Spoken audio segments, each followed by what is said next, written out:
Okei. Me ollaan nyt tekemässä tästä Tukholman Vol 2, mutta tällä kertaa äänen kanssa.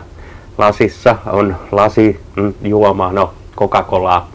Yeah right, niitä varmaan luulette, mutta on siinä oikeesti.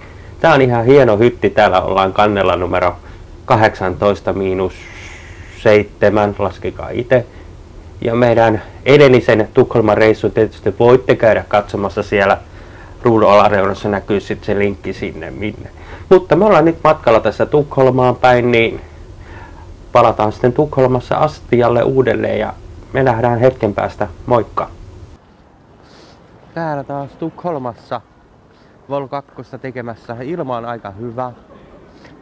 Ja käytiin syömässä tossa just erittäin hyvää ravitsevaa ruokaa. Ja tarkoitus olisi vielä mennä Grönalundiinkin ja kaiken näköistä sellaista vielä tässä olisi tulossa vielä, mutta katsotaan mitä vielä tässä tapahtuu, niin palataan kohta astialle.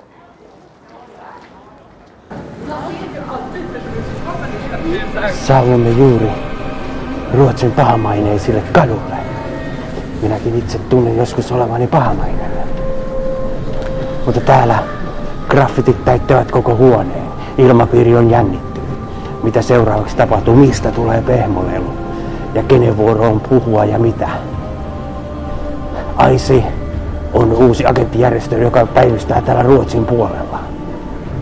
Emme tiedä mitä seuraavaksi tapahtuu, mutta meri ja valkajakin hyökkäämään kimppuun, kun osaisi puhuakaan. Minä hyökkään tästä eteenpäin.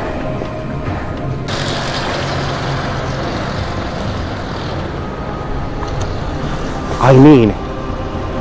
Me nähdään ehkä tässä vielä, mutta nyt on pakko tämänkin taistelevan sankarin lähteä liikenteeseen tästä maailmasta.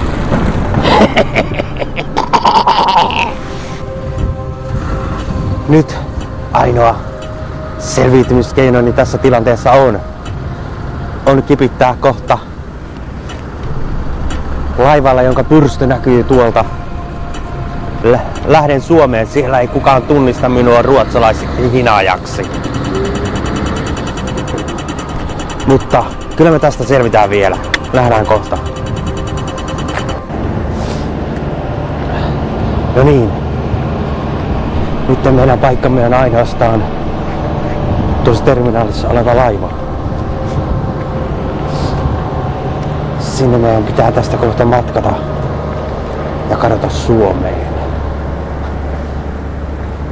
Mutta minä en aio edelleenkään paljastaa identiteettiäni. En aio kertoa olevani räpylä-agentti. Nyt minä aion hävitä tuonne.